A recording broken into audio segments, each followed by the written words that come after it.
আমি আপনাদেরকে একটা টাইমলাইন বলি। ৪৮ দিনের। ১৪ই জুন থেকে ১লা আগস্ট এই ২০২৬ লিটন দাসকে নিয়ে। লিটন দাসের যে ইনজুরি ভীষণ রকম সেইটা কনফিউজিং। এই সময়ের মধ্যে এত ঘটনা ঘটে গেছে যে আমি আসলে ঠিক বুঝতে পারছি না বাংলাদেশ ক্রিকেট বোর্ডের মেডিকেল টিম তারা আসলে ঠিক কি কাজ করছেন? নাকি হঠাৎ করে কিভাবে তারা এত ভালো হয়ে গেলেন? নাকি সিঙ্গাপুরের চিকিৎসাতে লিটন ভালো হয়ে গেলেন? আমি কোনো কন্ট্রোভার্সি ক্রিয়েট করতে চাচ্ছি না। আমি জাস্ট শুধু একটু আপনাদের বোঝার চেষ্টা করছি সেই ৪৮ দিনের টাইমলাইনটা দিয়ে। ১৪ই জুন থেকে ১লা আগস্ট।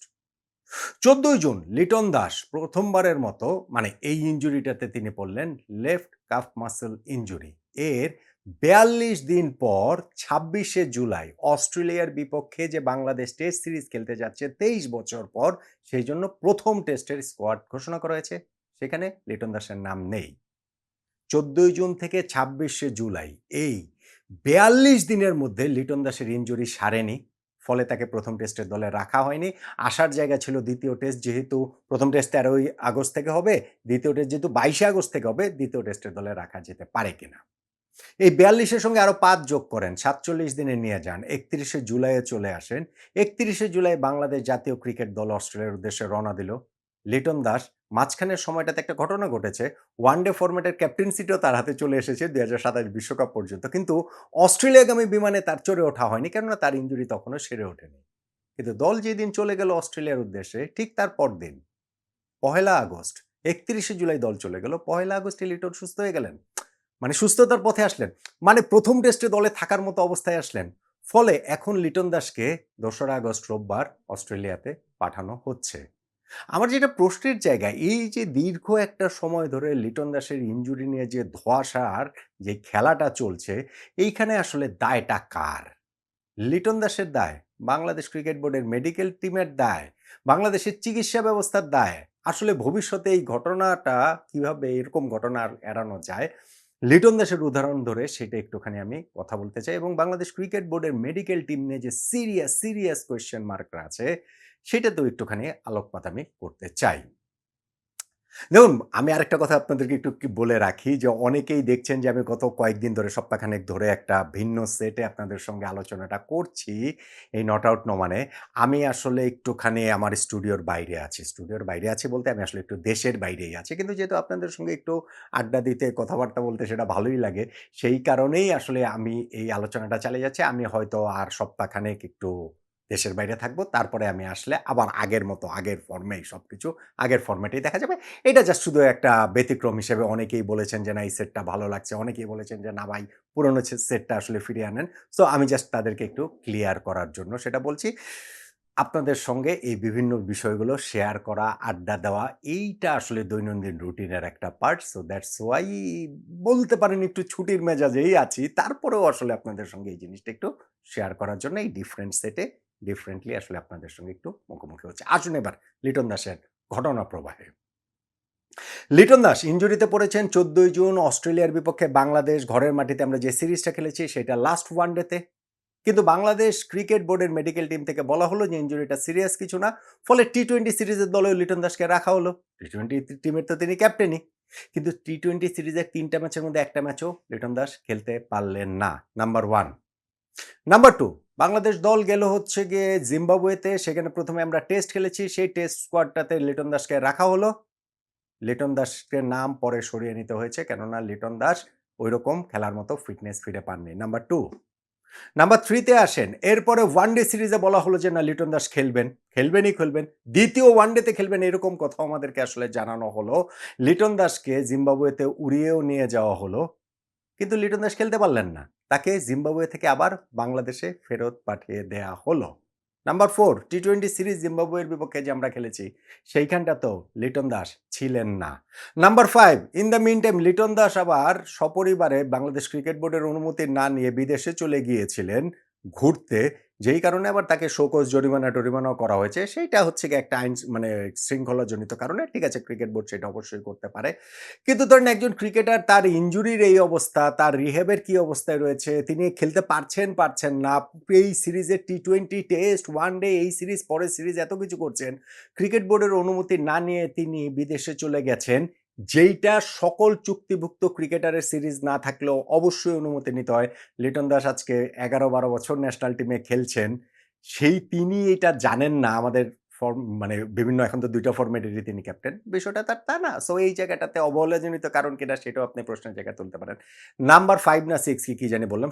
সিঙ্গাপুরে লিটন দাসকে পাঠানো হলো কেন না, লিটন দাসের বাংলাদেশে যে এমআরআই স্ক্যান করানো হয়েছিল একটা এখানকার বাংলাদেশের বলতে পারেন সবচেয়ে নামি দামি হসপিটালে, সেই জায়গাটাকে এমন কোনো কিছু ধরা পড়েনি বলে বাংলাদেশ ক্রিকেট বোর্ডের মেডিকেল বিভাগ তারা জেনেছে, বলেছে এবং সেই প্রেক্ষিতে কিন্তু লিটন দাসের তো ব্যথা যাচ্ছে না। তিনি কমপ্লেনের পর কমপ্লেন করেই যাচ্ছেন। ফলে লিটন দাসকে পরে আবার সিঙ্গাপুরে পাঠানো হয়। সেইখানকার এমআরআই স্ক্যানে ধরা পড়ে যে লিটনের ওই কাফ মাসলের ফোলা রয়েছে এবং সেই ফোলার জায়গাটা থেকেই সিঙ্গাপুর থেকে তিনি যেভাবে ফিরেছিলেন, সেই ফেরার জায়গাটা ছিল যে ১ম টেস্টে অস্ট্রেলিয়ার বিপক্ষে ১৩ আগস্ট থেকে সেখানে তিনি খেলতে পারবেন না। তবে ২২ আগস্ট থেকে যে সেকেন্ড টেস্ট, সেইখানে লিটন দাস খেললেও খেলতে পারেন।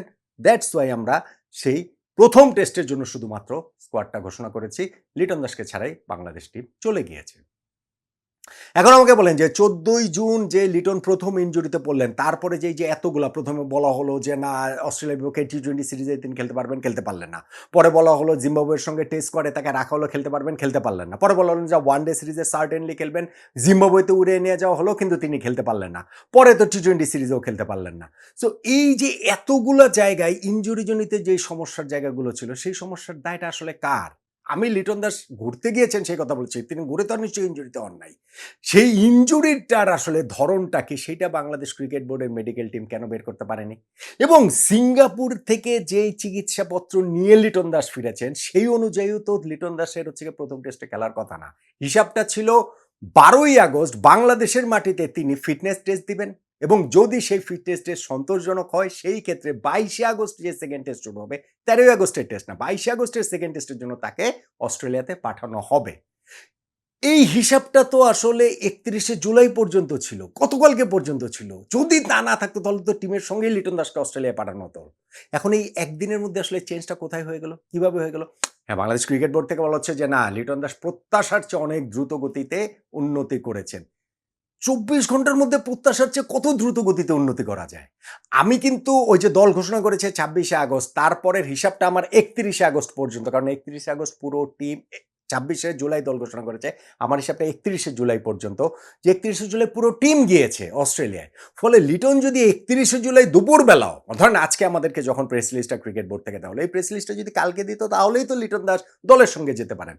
তো একদিনের ব্যবধানে লিটন দাসের আসলে উন্নতি কতটা হয়েছে যেই কারণে তিনি দলের সঙ্গে মানে এই ১ম টেস্টেই খেলার জন্য এভেইলেবল থাকার কথা, রিহ্যাবের বাকি অংশ পেরিয়ে এবং সেটা ১৩ই আগস্টের ১ম টেস্ট পর্যন্ত তিনি এভেইলেবল হয়ে যেতে পারেন। লিটন এভেইলেবল হলে ফ্যান্টাস্টিক। এটা তো আমাদের জন্য দুর্দান্ত ব্যাপার। এমনিতেই ভাই নাহিদ রানা খেলতে পারছে না, শরীফুল খেলতে পারছে না। নাহিদ রানার মিসটা বিগ মিস। সো লিটন দাসের মিসটাও আসলে অনেক বড় মিস হবে। সো লিটন খেলতে পারলে অসাধারণ ব্যাপার নিঃসন্দেহে বাংলাদেশ টিমের পার্সপেক্টিভ থেকে। কিন্তু আমার যেটা পয়েন্ট সেটা হচ্ছে গিয়ে যে কি মিরাকুলাস চিকিৎসা এর মধ্যে হয়েছে? সিঙ্গাপুরের যে প্রেসক্রিপশন নিয়ে এসেছেন, সেই প্রেসক্রিপশন অনুযায়ীও তো লিটন দাসের ১২ই আগস্ট বাংলাদেশের মাটিতে ফিটনেস টেস্ট দেওয়ার কথা। সো তিনি এই ৩১শে জুলাই পর্যন্ত যে অবস্থাতে ছিলেন তাতে ১২ই আগস্ট ফিটনেস টেস্ট দেওয়ার কথা। আর পহেলা আগস্টে গিয়েই তিনি ফিট হয়ে গেলেন যে অস্ট্রেলিয়ায় গিয়ে টিমের সঙ্গে বাকি অংশ রিহ্যাব করবেন এবং ১ম টেস্টের আগেই তিনি আসলে একেবারে মানে ফিট হয়ে যেতে পারেন। এরকম একটা জায়গা তৈরি হলো। আমার কনফিউশনের জায়গা এটা। এটা শুধু লিটন দাসের ইস্যু না। ইস্যুটা হচ্ছে কি যে বাংলাদেশ ক্রিকেট বোর্ডের মেডিকেল টিম কি যথার্থভাবে কাজ করতে পারছে কিনা? হ্যাঁ, এখন বাংলাদেশের যেইভাবে পরীক্ষা-নিরীক্ষা করা হয়েছে সেইখানে লিটনের এমআরআই স্ক্যানে কিছু ধরা পড়েনি। তাহলে ভাই ভবিষ্যতে বাংলাদেশের ক্রিকেটারদের ক্ষেত্রে ওরকম কিছু হলে সরাসরি এটা বাইরে নিয়ে পরীক্ষা নিরীক্ষা করাতে হবে, মানে একটা ডিসিশনেতে আসতে হবে। আপনি যখন প্লেয়ার্স লাইক লিটন দাস, তিনি এত অভিজ্ঞ ক্রিকেটার, এত বছর ধরে ক্রিকেট খেলছেন এবং টিমের এত গুরুত্বপূর্ণ সদস্য, তাকে আপনি প্রায় ১.৫ মাসের বেশি সময় ধরে এরকম ঝুলিয়ে ঘুরিয়ে অনেক কিছু করে টোরে ফাইনালি গিয়ে হচ্ছে গিয়ে তিনি খেলার মতো একটা অবস্থানে যাচ্ছেন, তখন অন্যদের ক্ষেত্রেও তো একই ঘটনা ঘটতে পারে। সেইটা তো বাংলাদেশ ক্রিকেট টিমের জন্য যথার্থ হবে বলে আমার কাছে কোনোভাবেই মনে হয় না। ফলে আমার কাছে এইখানটাতে মনে হয় যে বাংলাদেশ ক্রিকেট টিমের, আমি তো ভাই মেডিকেলের এটা তো আর এক্সপার্ট না। কিন্তু মোটা দাগে আমি যেই জিনিসটা বুঝি সেটা হচ্ছে ১৪ই জুন ২০২৬ যেই ক্রিকেটার ইনজুরিতে পড়েছেন এবং যার ওই ইনজুরি গুরুতর না বলে বাংলাদেশ ক্রিকেট বোর্ডের মেডিকেল টিম ঘোষণা দিয়েছে যে অস্ট্রেলিয়ার সঙ্গে টি-20 সিরিজে তিনি খেলতে পারবেন। লিটন খেলতে পারেননি। তারা ঘোষণা দিয়েছেন জিম্বাবুয়ের সঙ্গে টেস্ট সিরিজ খেলতে পারবেন। লিটন খেলতে পারেননি। তারাই ঘোষণা দিয়েছেন যে ওয়ানডে সিরিজ সার্টেনলি খেলবেন। এইজন্য লিটনকে জিম্বাবুয়ে উড়িয়ে নিয়ে যাওয়া হয়েছে। লিটন খেলতে পারেননি।